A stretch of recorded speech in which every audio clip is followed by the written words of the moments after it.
जय माता की सभी संगत को। माघ माह चल रहा है और माघ माह की अमावस्या आने वाली है। और अगर आपको भी पितृदोष लगा है, पितृदोष के लक्षण क्या हैं और किस प्रकार आप पितृदोष से बच सकते हैं, और माघ माह के महीने का पितृ अमावस्या में, सर्वपितृ अमावस्या में क्या फर्क रहता है कि आप इस महीने में कैसे श्राद्ध तर्पण करके पितृदोष से मुक्ति पा सकते हो।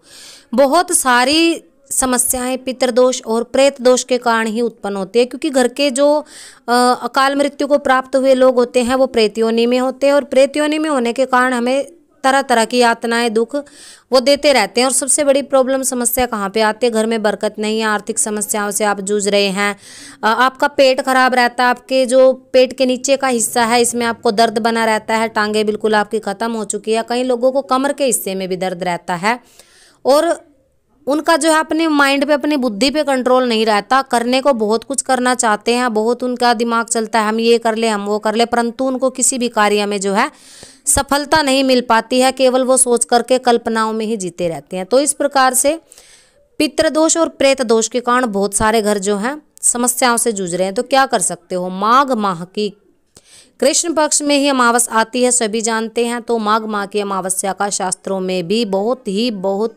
बड़ा महत्व बताया गया है। और इस दिन आप क्या कर सकते हैं?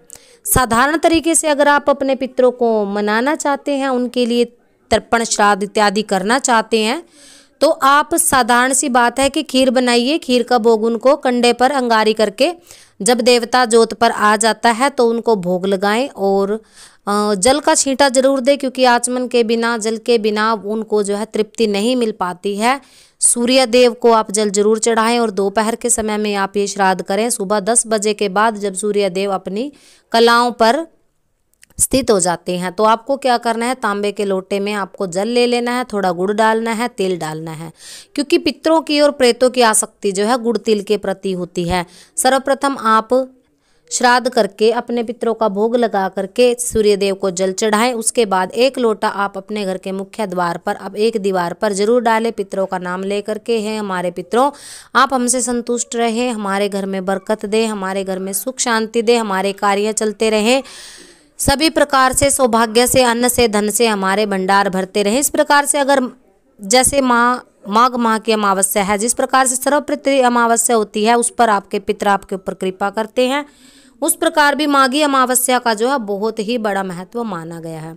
अब जिन लोगों के घर में थान नहीं है वो क्या कर सकते हैं? आप सर्वपितृ अमावस्या के दिन अपने पितरों के नाम का वस्त्र जरूर घर में रखिए। 5.25 मीटर का वस्त्र आप रख सकते हैं।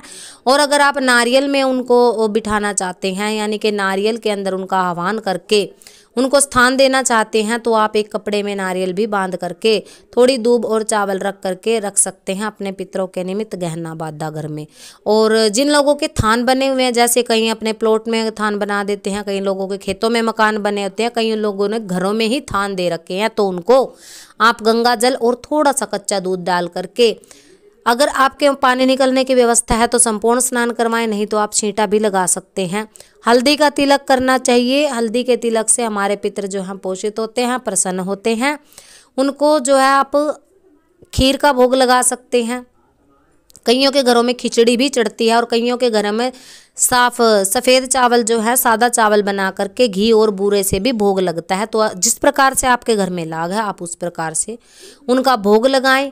और उसके बाद आपको पीपल के वृक्ष में जाना है, और थोड़े कच्चा दूध आपको दिन के समय में, जैसे ही आप श्राद्ध करें, कच्चा दूध आपको पीपल के वृक्ष में चढ़ा के आना है। अगर आप कच्चा दूध अफोर्ड नहीं कर सकते हो तो आप थोड़ा उसमें जल मिला सकते हो। गंगा जल मिल जाए तो बहुत ही अच्छा होता है।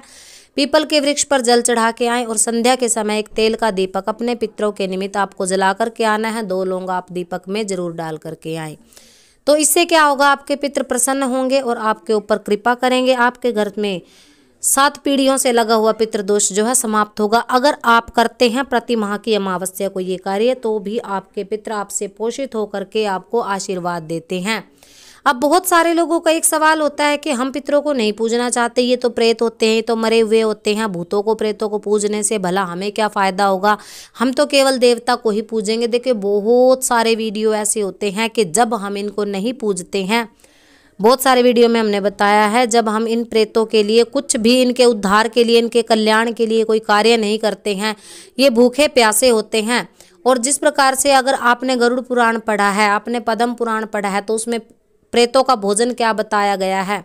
बहुत ही निंदनीय भोजन जो इनका होता है कि जो मनुष्य के गले का जो खराश होती है, खंकार जिसको बोला जाता है, वो मजबूरी में इनको वो खाना पड़ता है। आपके रसोई घर में जो भी खाना बनता है, इनका केवल दिल ललचाता है। और इसी कारण से, क्योंकि ये भूखे होते हैं और हम इनके तर्पण के लिए कोई कार्य नहीं करते, तो ये किसी न किसी के शरीर में, हमारे शरीर के जो छिद्र होते हैं, छिद्रों के माध्यम से प्रवेश करते हैं और फिर उस भोजन का और उनकी शारीरिक क्रियाकलापों का आनंद लेते हैं, जिस वजह से आपके शरीर में व्याधियाँ उत्पन्न हो जाती हैं, आपके घर के अंदर व्याधियाँ उत्पन्न हो जाती हैं और आप भटकने लगते हो जगह जगह, चौकी दरबारों पे, भक्तों के पास, पंडितों के पास। कोई नारायण बलि करवाता है, कोई पाठ इत्यादि करवाता है।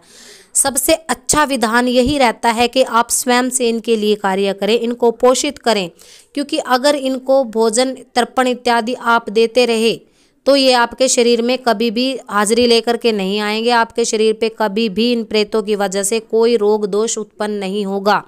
परंतु लोग करने के आलस्य में ये सोचते हैं कि हमारा काम किसी भगत से ही हो जाए, किसी चौकी से हो जाए। देखिए, जब तक आप इनके नाम का कोई भी कर्म नहीं करते हैं, चाहे आप कितने भी चौकी दरबारों में भटक लो, आपको आराम नहीं मिलता है। अपने घर के अंदर इनके नाम का कपड़ा, वस्त्र, गहना बाधा जरूर रखिए, इनके नाम का तर्पण जरूर करिए, इनको पोषित करिए। क्योंकि जब भी आप छोटे से हवन के द्वारा, अब आप बहुत सारे बच्चे एक सवाल पूछ लेते हैं कि इनको अंगारी पे ही भोग क्यों दिया जाता है। क्योंकि हर किसी का सामर्थ्य नहीं होता है कि हर महीना वो हवन करवा सके। पंडित की दक्षिणा भी बहुत अधिक होती है और हवन सामग्री भी बहुत अधिक होती है।